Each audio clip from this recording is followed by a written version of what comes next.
Hello, good and welcome to this Dawn Busters Taste Challenge. We're doing single malt Scotch whiskey. We already did one on Thursday. I say Thursday afternoon, but it was more like Thursday night because I started at like 5:20 and it was pitch black. I said, "What kind of afternoon is this?" Now, that was Ardbeg 10 versus the Glenlivet 1995, aged from 1995 to 2013. 18-year-old. Now, this is Ardbeg 10, age for at least 10 years old. This is from nice green bottle. This is from the Ardbeg Distillery in Islay, the island of Islay in the Kingdom of Scotland. Well, this distillery was opened in 1815, but it closed down twice. Single malt Scotch whiskey production had gotten so well, that was never like a big seller. Like, in 1981, people didn't drink single malt too much. Single malt whiskey was used for blending, and 99% of the Scotch sold in the world back in 1981, 40 years ago, was blended Scotch. That's what people drink. Now it's probably only 90%. It's probably 90% is blended, and it's up to 10% single malt in sales. I would guess, it's kind of like craft beer. In 1981, 1% of the craft beer world was, the beer world was craft beer. It probably wasn't that high. Now it's up to 10 or 12%. Ardbeg, when they closed down in 1981, it shut down. Then it got reopened after Hiram Walker bought it. I think Hiram Walker bought it in 1987. They started it up again. Didn't do well. They shut it down in 1991. So the second, 10 years later, it shut down again, sitting there dormant. Then Hiram Walker got bought out by the Glenmorangie company, Glenmorangie. And then they got bought out. Well, they started it up again. Glenmorangie started up again. And then they got bought out by LVMH. What is that? Louis Vuitton Hennessy, Moet Hennessy. It's a big conglomerate. They make purses, watches, clothes, I think some kind of cooking utensils. And they have a wine and spirits division. So it says on the back of this bottle, imported by Hennessy Moet. Moet makes the champagne, and Hennessy makes the brandy. Distilled and bottled in Scotland, Isle of Islay. Looks like Islay, but they pronounce it Islay. Yeah, I'm like you. I speak English, and when I read words, I pronounce them as read, Islay. But it's pronounced Islay. Oh, well. Guten Morgen, says B Aviation. Good morning to you here at dawn, or close to the break of dawn. Good morning, Ron, says BC's Beer Reviews. Thanks for joining last night, BC. It was a good hangout. Well, Ronald Sutton kind of disrupted it. Well, I'm just not going to let him come back on until January, so I'm going to keep him off until the beginning of the year, because you got to get it together. You can't get on the hangout and be all crazy, disrupting everybody, interrupting, talking crazy. He had a credible product. He had creme de menthe from LaRue. They make all kind of liqueurs. And then he was going on and on, like, what is certified color? And I couldn't even, he wouldn't let me explain what it was. And then I'm not saying my equipment is very good. It's not. I've got some old equipment I need to upgrade, but his is antiquated, and it never, it doesn't work. He got his volume turned up too loud. It's echoing, and he's screaming about the echoing.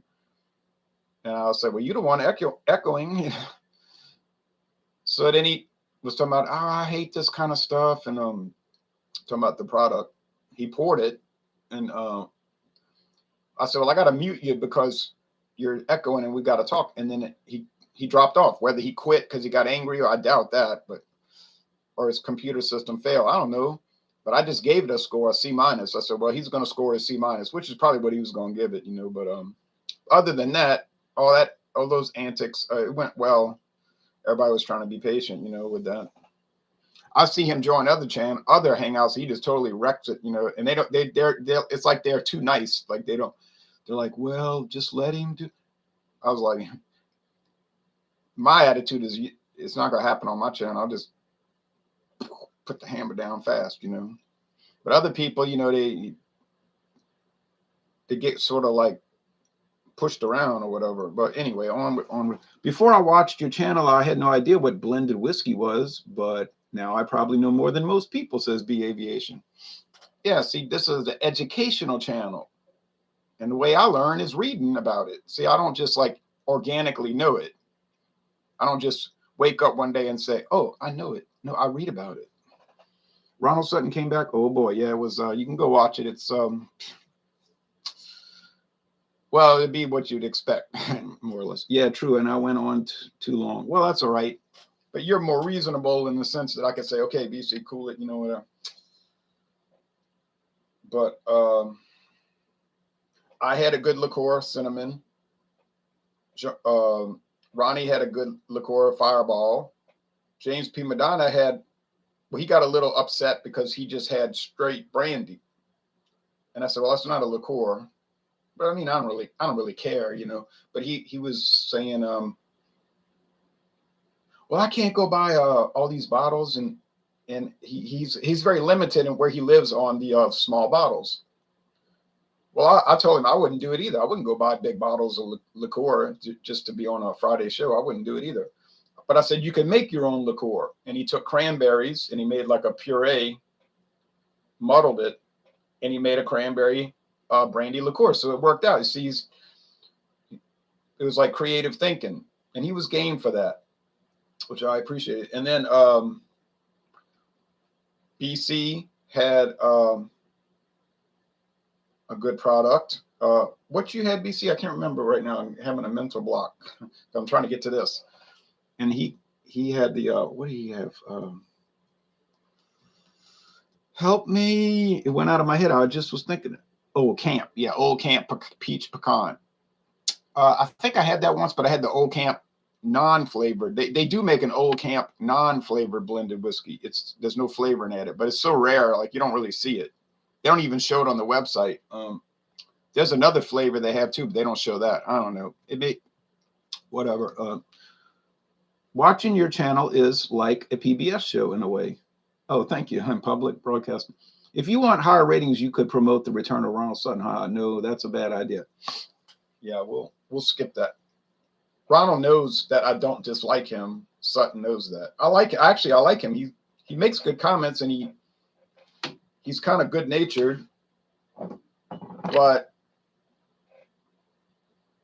and he's not malicious, you know. I don't think so, but the negatives outweigh the positives, you know, usually, in the sense that if you can't do anything, the show gets wrecked by just not letting everybody talk. You know, there has to be a sense of decorum, you know, like I used to go to faculty meetings when I was a teacher, and it was the same thing. You'd always have somebody like that at the meeting. You know, they don't have any sense of time. You're tired from working all day, and then the faculty meeting starts at 3:30, and these people will go on. They would literally go on all night, talking about every kind of crazy thing, and people trying to get home. That, you know, these kind of disruptive people at the faculty meetings. And I don't think they were malicious. They didn't have enough sense to realize what they were doing. And the principal, she was weak, so she would never say, you know, cool it, you know. Now we got a new principal in 2007. Ain't no way they were going to disrupt her meetings, because her whole goal was to do the meeting, which she hated to be at anyway, as fast as possible. And really, she didn't want anybody making comments or talking, you know. And you didn't have to worry about me. I was never going to make a comment or talk, because I was trying to get out of there faster than anybody. So you get those kind of people. All right. If you want, this is the Get Hammered channel, and you're on our host, Ronald the Riot. Well, you got the wrong channel, Brewski Drewski, but whatever. How did Ronald disappear? That's unfortunate. I don't know. his system fails constantly. So, are you enjoying the chilly weather down in Louisiana? No, I hate it. All right, so let's go.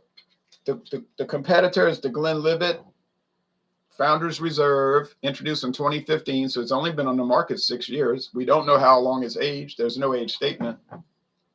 And they give some long explanation. We decided to make a no age statement Scotch for some particular reason.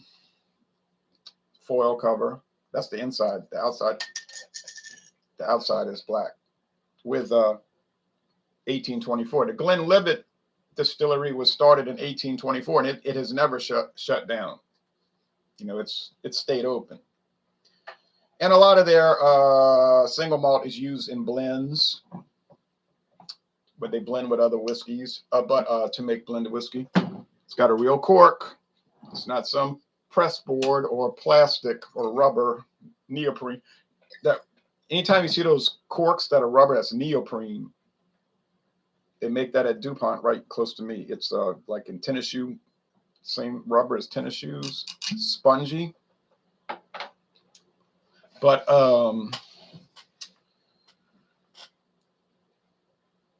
they probably don't put an age statement because they just want to have a dump whiskey. You say, what do you mean a dump whiskey?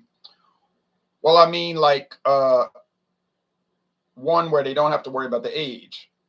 You know, like it could vary, maybe like put some 2-year-old in there. Well, no, that's right. It got to be 3 years old for Scotland. Okay, well, the minimum 3 and 5 or whatever. And it's only like $27 a bottle, $30. I don't know. It's the cheapest of the lineup, but it's good. I mean, it's good. Some people rag on it like, oh, it's so bad. And my attitude is, oh, it's not bad. But they're flipping out because it doesn't have an age statement. That's the complaint, you know. And you say, well, they got a right. They have a right to complain. Well, yeah, they bought it. Even if somebody gave it to them as a gift, I guess they got the right to complain. But I like it, you know. Is it like extraordinary? No, but it's nice. I like. I mean, I like it. I don't know what else to say about it. I think it's a good product, and I'm unanimous in that. All right, here we go with Ardbeg. Age 10 years. Now this is the sort of like the cheaper. Nope. The cheap one is the Ardbeg Wee Heavy, the 5-year aged. It's a little bit cheaper. This will run about $42. No, about $50, but I got it for $46.99. So I got it a little bit cheaper than normal. It's a $50 whiskey. If you get the Wee Heavy, it might be 40, maybe 38. Why did they come out with that? You know why? I just said it. So they could have a cheaper one. I see people buying the Wee Heavy or Wee Beastie, whatever it's called. I don't remember. It's a 5-year age. I'm going to buy it. Uh-oh. Lordy. What a mistake. I accidentally poured this. I poured both in the same glass. Well, I made a cuvee. All right, hell. I'm not wasting it. I'm just going to pour a little bit of the Ardbeg.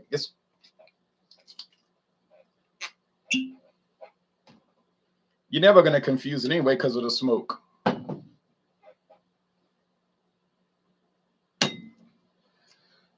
Never did this before. I was so busy talking about the products. Oh, well. One thing we notice about Ardbeg is very light. Look how light it is. It's like straw. It's beautiful. It's clear, straw, light. Ardbeg going to destroy the Glenlivet. Yeah.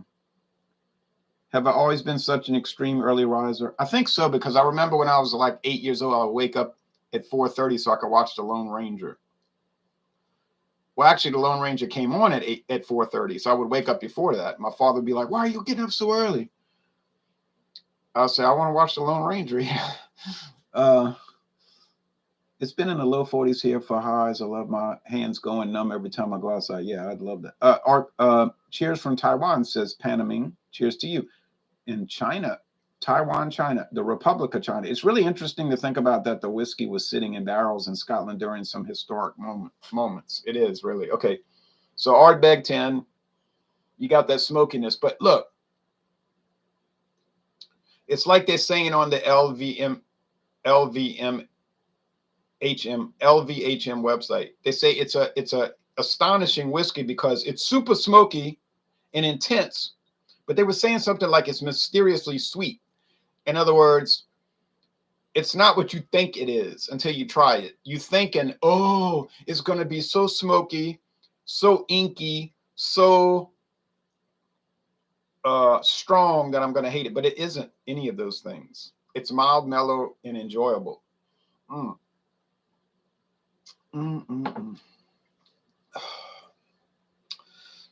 And then there's like a tunnel of smoke underneath. You say, you mean like smoked barley malt? Exactly. It's very nice. I could never get tired of this product. Like you might say, wouldn't you get burnt out on it? No, I wouldn't get burnt out on it. I could never get burnt out on Ardbeg 10. I could not. But then on the other hand, I don't think I could get burnt out on any of these single malts. But if you ask me, which of those would you prefer of all the lineup you have so far? I have to go with the Ardbeg 10. I would have to go with that. I'm sorry. I'm not saying it's better. They're all quality products. I'm just saying it's my preference, you see. The Tomatin Dualcus, great product. Glenmorangie Elgin Classic, great product. Glenlivet 12, great product. Glenlivet Founders Reserve, I don't know about great, but a really nice product. The Glenrothes 18-year age, another wonderful product. So it's all a personal preference issue. Now here's the cuvee. Have you ever had a spicy single malt? I can't recall that.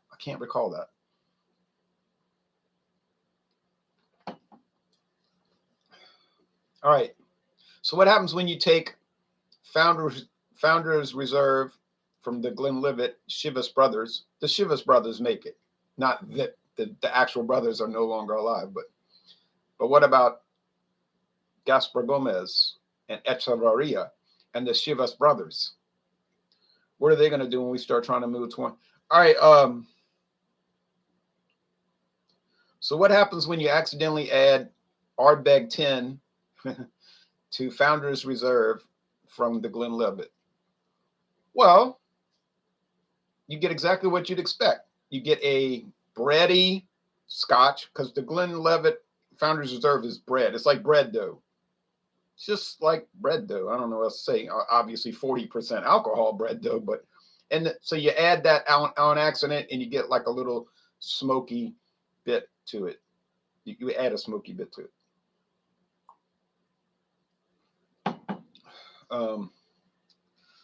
I will say this though, the Glenlivet is overriding the Ardbeg in the flavor, in the cuvee, the mix up. In other words, what's coming to the front? The bread dough. And the smokiness is being diluted or atomized, dissipated. What they call that in science, when you add something in it, the little particles go throughout the liquid. Diluted or something. No, there's a different word for it.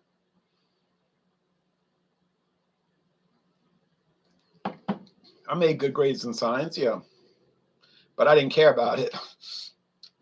I did bad in chemistry, but not because I didn't understand chemistry. I was bad in math. Now, once I got a handle on mathematics and I went to college and took chemistry, well, yeah, I did fine. But so once I was out of science class, I just forgot about it. Dispersed. Have you ever? You just created a new product? Yeah, but I recommend doing it. No, I wouldn't. Would not recommend it. But it doesn't taste bad, obviously. You take a good product and a really good product and you add them together, you got a good product.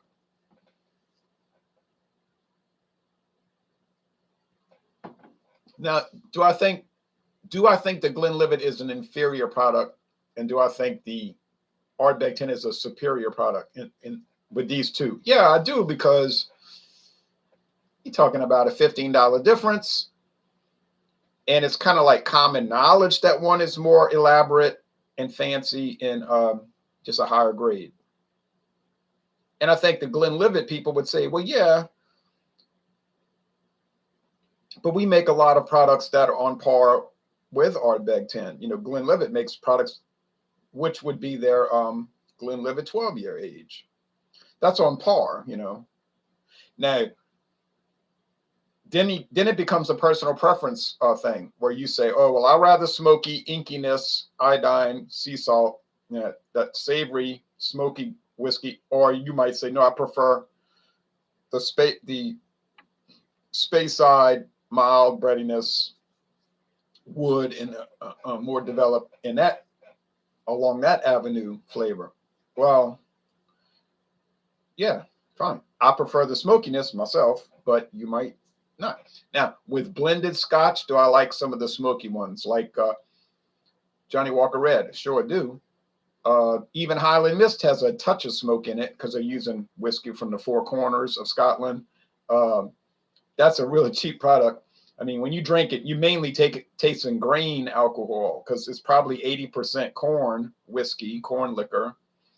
But then you can kind of taste a little bit of the Isla in it. That's from Barton Importers of Chicago. They bottle it in Chicago. Highland Mist, but it's been around since 1956. So I think that's the year 56. So it's like cheap, but they still sell it, and you can get it at Total Wine and More, and people buy it. I mean, they're not buying it to sip and, you know, say, oh, it's so unique. It's unique. It's exquisite. No one's saying that with Highland Mist.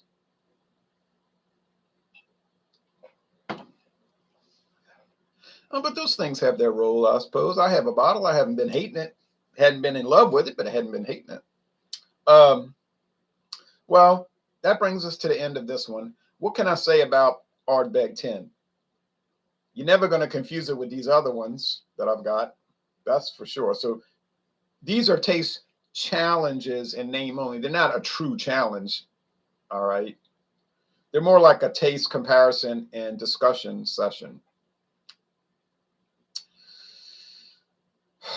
When I get to the blended Scotch, the Ballantine, yeah, that's going to be a challenge because a lot of those blended Scotches that I have are very similar to Ballantine. And there's probably going to be some missteps, and I'm probably going to get some of them wrong, and there'll be some shocks.